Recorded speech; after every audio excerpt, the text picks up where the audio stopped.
Welcome to The Issue Is. I'm Alex Michelson. This week, it's just a continuation of the same nonsense. Breaking tonight, the Mueller report is finally here. It appears there will be no more indictments. Here to talk about it with us, Super Attorney Gloria Allred, plus our panel on the politics of this, Caroline Heldman and John Thomas. And I don't think you can fault the president for trying something very unconventional, given what the conventional approach produced in the past.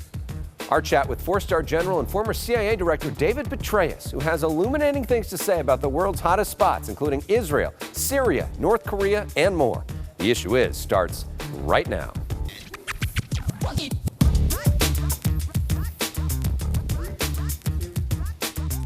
And thank you so much for joining us. You know what that music means. She's back. Gloria Allred is here. She really needs no introduction. She's one of our most frequent guests here on the show, but we want to give her a special shout out because recently, Gloria, we found out, is going to be inducted into the Women's Hall of Fame, which is located in the historic town of Seneca Falls, New York. She will join such icons as Coretta Scott King, Amelia Earhart, and Gloria's personal hero, Justice Ruth Bader Ginsburg. She has an astonishing ability to keep her multiple cases in focus, and this week we're going to talk about a lot of that. Good to see you, Gloria. You too, Alex. Let's start with the big breaking news of the day. We're just finding out that Special Counsel Robert Mueller has submitted his report to Attorney General William Barr. What are you looking for in that report? I can't wait to see it. I know that millions of people are waiting to see it. The Attorney General has it right now. We'll have to wait and see whether the Attorney General agrees to make it public. I know that the public wants to see it, including apparently the majority of Republicans.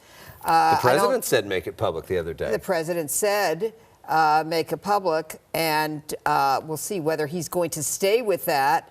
He is apparently exhibiting a great deal of anxiety over the fact that it may be critical of him, and he's trying to get out in front of that. But I think it's going to be public at some point.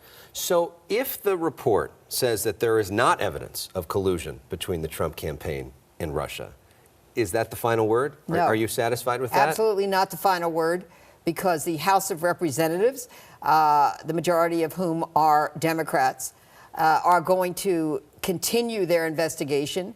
They have sent out countless subpoenas, and we will find out much more. It won't be the end. It will only be the beginning of the end. The way you read the law, can a sitting president be indicted? Yes, absolutely. I believe that a sitting president under the law can be indicted because no one is above the law, including the President of the United States. And by the way, if he loses the election and is no longer the sitting president, he absolutely can be indicted. But I think he could be indicted before that, but for political reasons probably wouldn't be. Should we read into the fact that there haven't been more indictments announced, that there are no more indictments coming now that the report has been submitted?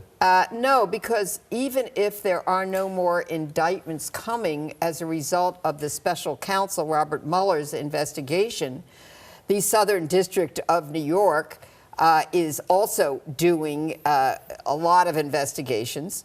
Let's talk about some other cases that are in the news. R. Kelly in the news again today. You're deeply involved in this case. Yes, I am. He appeared in a courtroom trying to go to Dubai to perform and to make more money. A judge hasn't determined whether or not he will be allowed to do that. Do you think that R. Kelly is a flight risk? I think he's potentially a flight risk. He's facing in Chicago, in this pending criminal case against him, 10 felony charges of aggravated sexual assault. I think he is in a world of trouble. No matter the result of this Chicago criminal trial, whether he's acquitted, whether he is convicted, whether there is a mistrial, there still may be other prosecutions of him. One of your clients says that he found a tape that may or may not show R. Kelly engaging in underage acts with, or inappropriate acts with somebody that's underage. Have you seen this tape, and what does it show?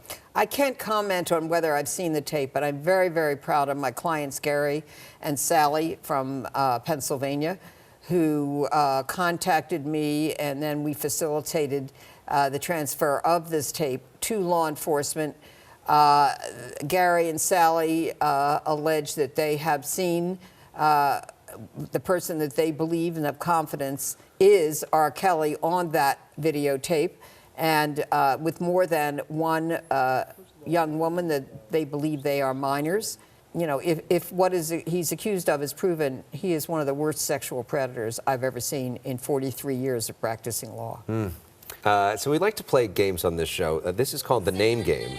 A little Beyonce there. So I'm going to say the name of somebody, and if you can think of one word response, the first thing that pops into your mind when you hear their name. You ready? Okay. First one is President Donald Trump. Liar. Vice President Mike Pence. Extremist. Bill Cosby. 2 words, sexual predator. Harvey Weinstein. Accused. Les Moonves. Discredited. Ruth Bader Ginsburg. Shiro. And Lisa Bloom, your daughter. Lover. Excellent. Let's also do something called personal issues. This is where we're going to put 30 seconds on the clock and ask you a bunch of questions real quick to get to know you a little better. All right, here we go. Ready? The favorite nickname for you. Do you have a favorite nickname? For me? Yeah. No, I have a nickname others called me. Best thing about being a Californian. The weather. Favorite book. Don't have one favorite. Okay, do you have a favorite superhero? Ruth Bader Ginsburg. And you're going to say that favorite meal? Any meal. Any meal. Sounds good. One thing you said to me recently that I just wanted you to share with other people is, what do you say to the haters? Because there's been a lot of haters over doing this for 43 years that have called you a lot of names, and you said nicknames like including some 4-letter words.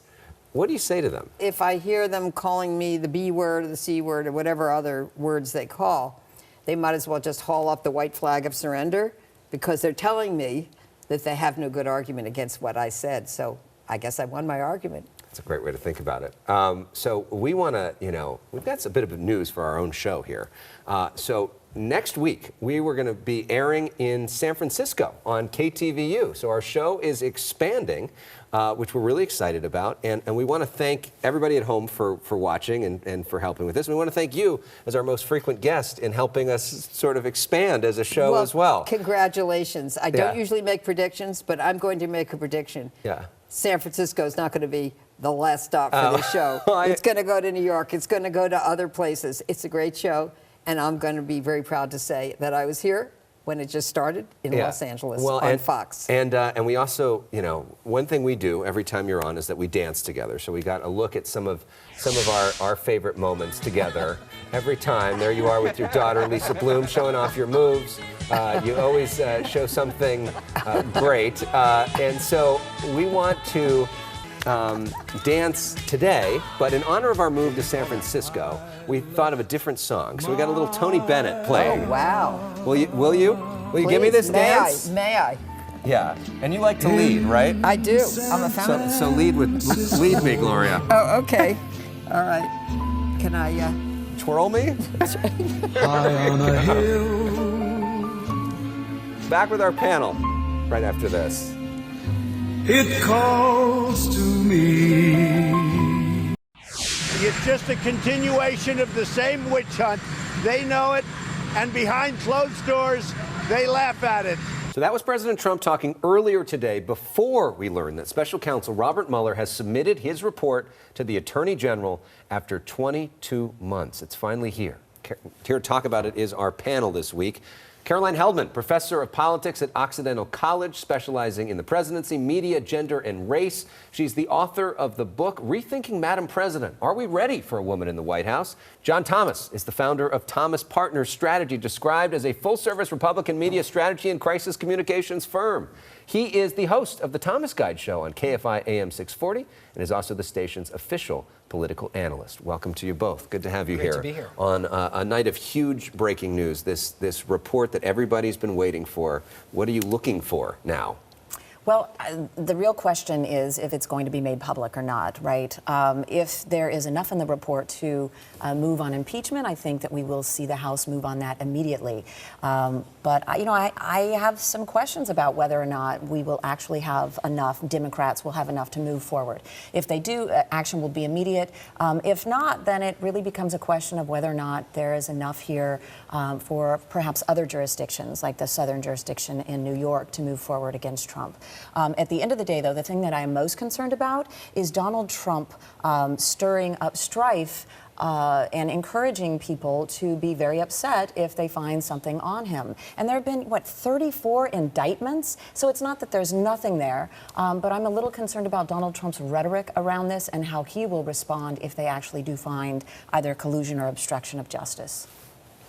We don't know what they're going to find yet. I think Democrats are bracing for the worst, which is there is no there there, and you can see that in their rhetoric. They've already moved to an obstruction probe, and Adam Schiff was very smart. They want to keep this thing going. I think the challenge they've got is that public opinion right now on the process of impeachment is souring and souring. And if this report, we don't know what's in it, but if this report is not a bombshell, does not have some kind of secret handshake or secret phone call with President Trump to rig this election with Vladimir Putin, look, I think it gives credence to Trump's argument that this might have been a Democratic witch hunt in the first place. 34 indictments, come now. I mean, it's obviously not on process nothing. crimes. It's not Is it on collusion from top? No, it's not. So I think the issue here is that I actually think this report, we'll see again what's in it.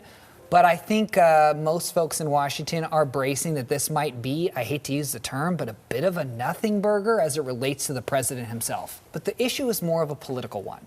And that's if they push through impeachment without a hard smoking gun. Does public opinion turn against the Democrats much in the way impeachment turned against the Republicans with Bill Clinton? Mm-hmm. You work with Mitch McConnell. Mm-hmm. You work with Republicans in the Senate in a business way. Is there anything that the president could do that would lead them to try to vote to get him out of office? I mean, you would need literally a smoking gun, a video, something concrete. And I just don't see that coming to light at this point. Well, so as we stand today, we'll see what the report says. I don't want to prejudge it. He has engaged in a lot of obstruction of justice, I would argue, on Twitter, trying to silence people, meeting with people before they meet with Mueller, right? So it is pretty obvious that Donald Trump has been maneuvering in many ways, in many unethical ways, to try to silence people who are involved in the Mueller probe. Via tweet? I mean... Yes, via tweet. Okay. It's a public forum. It's actually going into the presidential record. That is a presidential statement, yes, via tweet. I don't want to prejudge the report, but I just can see how antsy Democrats are that I don't think there's going to be enough there for them to move forward. And if they do, they might sacrifice their 2020 reelect chances. All right, we're going to have to leave it there. We want to have a little bit of good news. So we want to give a shout out to our friends at UC Irvine because they are winning in the NCAA tournament. That big upset win, they're the Anteaters, so we're playing a little Dave Matthews Ant Marching in honor of the Anteaters. Way to go, boys. Way to represent. More about the 2020 campaign when we come back. Never changes a thing. Time is long overdue for the American people to stand up, to say enough is enough. Bernie Sanders, back in Cali this weekend. He's still pulling in the crowds, but with his message now a standard part of many other Democratic candidates, has Bernie Sanders' time come and gone? Back with our panel, John Thomas and Caroline Heldman. So Bernie Sanders, is it kind of like deja vu all over again? He has to be here because California moved up the state primary, so we now play a much bigger role. I think that it's smart for him to do this, but he has an uphill battle. Yeah, and now, last time around, he was basically the only alternative to Hillary Clinton. Now there's so many other choices. He's such an interesting candidate because had you asked me this question 6 months ago, I would have said you can only run as an insurgent once, and his time's up. But since he's launched, I got to tell you, I've changed my tune. He is the OG. He is the purist on the issue. And if you're looking for a purity test of a democratic socialist, he's your man. And the amount of money that he's put into together with small dollars tells me that he's going to run a viable campaign. The fact that he's in top 2, the math is viable. If he wins Iowa, which he might, he will cruise through New Hampshire because they love him. And it's possible that he catches Big Mo and just is lit on fire. I don't see it, John. I think he's going to get to more diverse states, and he does not play well with people of color, voters of color, and he actually has lower support amongst women. So my thought is that he might do well in those early states, which propelled him in the last Democratic primary, but he's going to fall flat, as he did in more diverse states like California. Well, and another potential huge candidate is Joe Biden. But now there was reports leaking out that he's considering naming Stacey Abrams, who tried to be the governor of Georgia, as his running mate now. Yeah. What do you make of that sort of Hail Mary pass? He's trying to compensate for a few weaknesses he knows up front in a Democratic primary. Primarily, he's an old white man, okay? So he needs to offset that. He also needs to offset the number one attack that's going to be on day one, which is the positions he took on criminal justice reform and in Supreme Court confirmation hearings. So if he comes out and basically uses an African-American woman as a shield and says, look who I'm going to put on part of my ticket, that's going to rebut it. I think the challenge is, I'm curious to hear your opinion, is that enough? She's not at the top of the ticket. And would that be enough to convince a Democratic electorate? I don't know. And there is an African-American woman running to be on the top of the ticket, There Kamala is, Harris. Kamala Harris. So I think the Democrats have two paths in front of them. They either choose a white male for the top of the ticket, because we do know that there is a penalty for being a woman running for this office. It is undeniable. We've had this data now for 2 decades, and we certainly saw that in the 2016 election. So in a Democratic primary? I'm talking about in the general election, so choosing the most viable candidate. So you either go with a white man, and at this point in time, you have to go with a person of color, ideally a woman of color, as number 2 on your ticket, or you energize the party and you do put a woman or a person of color as the number 1. I think this is an incredibly smart move for Joe Biden. Stacey Abrams is somebody who is a rising star in the party, and her rebuttal after the State of the Union was very well received. I think it's a brilliant stroke. Thank you both for sharing your views. Thanks, passionate views on a very big news night. Up next, my one-on-one interview with retired 4-star General David Petraeus. He weighs in on Israel, Syria, North Korea, and more. Stay with us.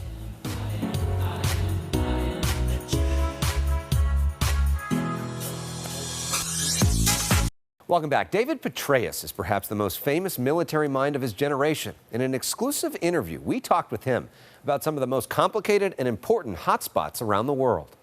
Please give a warm round of applause for General David Petraeus. I talked to David Petraeus at the Skirball Cultural Center. The 4-star general once helped run the wars in Afghanistan and Iraq for President Bush, served as CIA director under President Obama. President Trump even flirted with the idea of bringing him in his cabinet. This week, the president announced U.S. support for Israel's sovereignty in the Golan Heights. What's your response to that? Good move? Well, my response is that it's going to be very interesting to see what happens in Congress with this, and perhaps even more interesting to see what happens in the Arab world. President Trump's tweet comes as Israeli Prime Minister Benjamin Netanyahu, a Trump ally, struggles in the polls in his country. I think it's a coincidence that Benjamin Netanyahu's up for re-election. Do they do politics in Washington and in Tel Aviv? Yeah. And Jerusalem, of course? Yeah. I'm shocked. This event, hosted by the Syrian Institute for Progress, a group focused on bringing relief to Syria's civil war. This has been so horrific. I have termed this a geopolitical Chernobyl, the meltdown of a country. I asked Petraeus how Syria would look today if President Obama had listened to his suggestion to arm the Syrian opposition early on. I will say that it's hard to imagine a situation that could have been worse. In Petraeus' view, Syrian President Bashar al-Assad will retain power for the foreseeable future. Saying that he ought to go is different from saying that it's realistic that he will go. We also talked about North Korean leader Kim Jong-un. When you have a leader that may not be totally trustworthy, how do you go about that as a policymaker? How do you sit in a meeting with somebody like that? Wasn't it the former governor of this great state when he was president who said trust but verify? Yeah. I don't think you can fault the president for trying something very unconventional, given what the conventional approach produced in the past. Petraeus hasn't endorsed a presidential candidate, but I asked him, would he serve in a future administration? The greatest privilege in life, I think, is to serve a mission larger than the self, which generally has to do with your country. But, I mean, that's a long way off and a big hypothetical. But he didn't say no. You can hear my entire interview with General Petraeus covering a wide range of topics, plus all of our shows in podcast form. Just search for The Issue Is wherever you stream. Next week, this should be epic. Conservative commentator Ann Coulter squares off against progressive talk show host Stephanie Miller. That's next week right here on The Issue Is. And just to remind you, we're thrilled to be adding a second station, Northern California's KTVU. It's going to be part of The Issue Is family beginning next week. Bay Area viewers will be enjoying their show with their morning coffee Saturday mornings at 6:30 a.m. Tell your friends to watch. Thanks for being with us this week. We'll see you next week for this and more of The Issue Is.